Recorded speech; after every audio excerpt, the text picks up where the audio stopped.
खबर आपको देंगे। शुमाली वजीरिस्तान में सिक्योरिटी फोर्सेस के कामयाब ऑपरेशन के दौरान 2 दहशतगर्द मारे गए हैं। कार्रवाई के दौरान असलहा और धमाका खेज मवाद भी बरामद किया गया है। मजीद जानेंगे डॉन न्यूज से इस्लामाबाद के ब्यूरो चीफ इफ्तिखार शराजी हमारे साथ मौजूद हैं।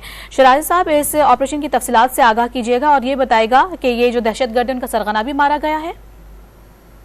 जी बिल्कुल, खुफिया इदारों की इत्तला के ऊपर जिला शुमाली वजीरिस्तान के अंदर एक ऑपरेशन किया गया है और अब तक की जो इत्तलात है इसमें बताया गया है कि दौरान ऑपरेशन दोनों तरफ से फायरिंग का तबादला भी हुआ। इस दौरान 3 दहशतगर्द मारे गए हैं, जिनमें उनका जो सरगना था अयूबुल्ला मंसूर, ये कई ऐसी वारदातों में मुलव्वस था जिसमें सिक्योरिटी फोर्सेस और बेगुनाह शहरियों को मारने की वारदातों में मुलव्वस था।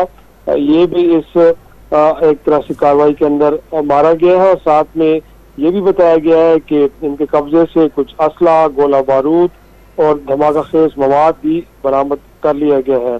इस वक्त भी इलाके में क्लियरेंस ऑपरेशन जारी है और इस बात को यकीनी बनाया जा रहा है कि वहाँ पे कोई और मजीद दहशतगर्द मौजूद न हो। जी इफ्तिखार शराजी, आप तमाम तर तफसीलात से आगाह कर रहे थे, बहुत शुक्रिया आपका।